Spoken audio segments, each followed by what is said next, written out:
பொருளாதார பலம் இல்லாமல் சட்டமன்ற உறுப்பினர்களாக பணியாற்றும் மற்றும் முதலாக சட்டமன்ற உறுப்பினர்களாக தேர்வு செய்யப்பட்ட உறுப்பினர்கள் தங்களது மக்கள் பணியை தோய்வின்றி தொடர்வதற்கும் அவர்கள் தங்களின் தொகுதி பணிகளை திறம்பட மேற்கொள்வதற்கு வசதியாக அனைத்து சட்டமன்ற உறுப்பினர்களுக்கும் அரசு சார்பில் வாகனம் வழங்கப்படும் என்பதை மகிழ்ச்சியோடு தெரிவித்துக் கொள்கிறேன்.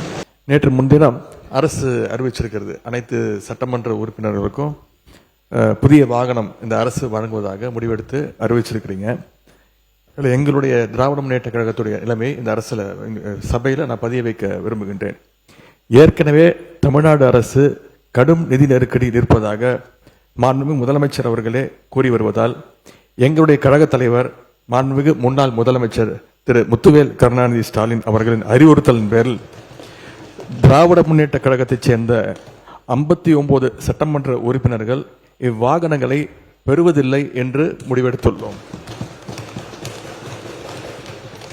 மேலும் அரசுக்கு ஏற்படுகின்ற தேவையற்ற செலவுகளை குறைக்கின்ற நோக்கத்தில் மாண்புமிகு சட்டமன்ற உறுப்பினர்கள் தங்களது தேர்தல் வேட்பு மனுவில் குறிப்பிட்டுள்ள பொருளாதார சூழலை கவனத்தில் கொண்டு பொருளாதாரத்தில் நலிவடைந்துள்ள உறுப்பினர்களுக்கு மட்டுமே இந்த அறிவிப்பின் கீழ் வாகனம் வழங்க வேண்டும் என்பதை இந்த அரசினுடைய கவனத்திற்கு தாங்கள் எடுத்து செல்ல வேண்டும் என்று கேட்டுக்கொள்கின்றேன். புதிதாக தேர்ந்தெடுக்கக்கூடிய மக்கள் மட்டுமல்ல, இதே சட்டமன்றத்தில் ஏழ்மையா இருக்கக்கூடிய சட்டமன்ற உறுப்பினர்களும் இருக்கிறாங்க. அதுல முக்கியமாக விடுதலை சிறுத்தைகள் கட்சியுடைய சட்டமன்ற உறுப்பினர் அங்கிருந்து வரும்போது பஸ்ல தான் வந்துட்டு போறாரு. என்ன பிரச்சனை? பேசாதீங்க. திமுக காலையில இருந்து என்ன பிரச்சனை தெரியலையே. நீங்க பேசுங்க. எதிர்கட்சி தலைவர் ஒரு பதில பதிவு பண்ணார், நாங்க அது பதிவு பண்றோம். பண்ணுங்க. அப்ப விசிகேல இருந்து ரொம்ப ஏழ்மையா இருக்கக்கூடிய ஒரு உறுப்பினர் கேட்கிறாரு. அவருடைய குரல் யார் யாரெல்லாம் பஸ்ல வராங்க, யார் யாரெல்லாம் ட்ரெயின்ல வராங்க, அவருடைய குரலா இருந்துச்சு. அப்ப முதலமைச்சர் அனௌன்ஸ் பண்ணும் பொழுது பொதுவா அவையை பொறுத்த வரைக்கும் எல்லோரும் சமம்னு நினைக்கக்கூடிய ஒரு முதலமைச்சர், அதுதான் ஒரு புரோட்டோகால். அப்ப எங்க பொதுச்செயலாளர்கிட்ட கார் இருக்கு, என்கிட்ட கார் இருக்கு, இங்க இருக்கக்கூடிய எல்லாருக்கும் கார் இருக்கு. நாங்க போய் சட்டமன்ற உறுப்பினர் கார் வேணும்னு கேட்க போறது இல்ல. இது ஒரு அடிப்படையா இருக்கவங்களுக்கு புரிதல் இருக்கும். அரசியலா நினைச்சாதான் இது அரசியல். எங்க ஏழ்மையா இருக்காங்களோ அவங்க விண்ணப்பத்தை கொடுப்பாங்க. இது சட்டமன்ற உறுப்பினர்களுடைய ஒரு உரிமையா மாற்றப்பட்டு தமிழக வெற்றி கழகத்தில் யார் யாருக்கெல்லாம் கார் இருக்காங்களோ நாங்க யாருமே கார் கேட்க போறது இல்ல. இதுதான் எங்களோட நிலைப்பாடும். இதுதான் எங்களோட நிலைப்பாடும்.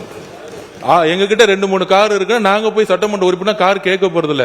நம்ம மன்னார்குடி எம்எல்ஏ சொன்னாரு, என்கிட்ட 4 கார் இருக்கு, ஆனா என்னுடைய தனிப்பட்ட கார்ல போகும்போது அரசு அதிகாரிகள் முன்பு அரசு கார்ல போனா நான் ஒரு மரியாதை இருக்கு. இப்ப மாண்புமிகு எதிர்கட்சி தலைவர்கிட்ட 2-3 வீடு இருக்கு, ஆனா அரசு பங்களால இருக்கிறாருல்ல. அவர் லெட்டர் என்கிட்ட தான் கொடுத்தாரு, பொதுப்பணித்துறை அமைச்சரா என்கிட்ட தான் கொடுத்தாரு. எனக்கு அரசு துறையுடைய பங்களா வேணும்னு கொடுத்தாரு. உடனே நம்ம கேட்க முடியுமா? மாண்புமிகு எதிர்கட்சி தலைவருக்கு 2-3 பங்களா இருக்கு, அதனால அரசு துறை பங்களா கொடுக்க மாட்டோம்னு சொல்ல முடியுமா? எங்களுடைய முதலமைச்சர் சொன்னாரு, அவரு கோரிக்கை கொடுத்தாரு, உடனடியா கொடுத்துருவோம்னு சொன்னோம்.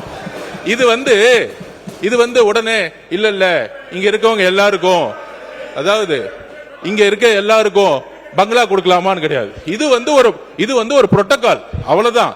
இந்த புரோட்டோகால்ல அமைச்சர்களுக்கு கார் கொடுக்கப்படுது, வீடு கொடுக்கப்படுது, 4 உதவியாளர் கொடுக்கப்படுறாங்க. அப்ப சட்டமன்ற உதவியாளர் கிடையாது, சட்டமன்ற வீடு கிடையாது. சட்டமன்ற உறுப்பினர்களுக்கு நீங்க உங்களுடைய தேர்தல் பத்திரத்தில் கார் இல்லன்னு சொல்லலாம், வீடு இல்லன்னு சொல்லலாம், 10,000 ரூபாய் பணம் இருக்குன்னு சொல்லலாம். ஆனா எங்க கிட்ட பல்வேறு சட்டமன்ற உறுப்பினர்கிட்ட எங்க கட்சியில் சொந்த வீடு இல்லாதவங்க இருக்காங்க, கார் இல்லாம இருக்காங்க. அது மாதிரி மற்ற கட்சிகளையும், தாவேகா மட்டுமில்ல, எல்லா கட்சியும் கம்யூனிஸ்ட் தோழர்கள் அங்கிருந்து வராங்க. அந்த மாரிமுத்து அண்ணன் கிட்ட கார் கிடையாது. இதுதான் கம்யூனிஸ்ட் தோழர்களுடைய நிலைப்பாடு.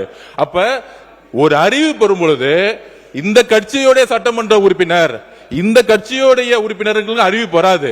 முதலமைச்சர் பொதுவா எல்லோருக்கும் ஒரு அறிவிப்பை கொடுக்கிறாரு. அதுல தமிழக வெற்றி கழகத்தோட நிலைப்பாடு, ஏற்கனவே கார் இருக்கவங்க அப்ளை பண்ண மாட்டாங்க, இதுதான் நிலைப்பாடு. இது எல்லா கட்சியோட நிலைப்பாடு அப்படிதான்.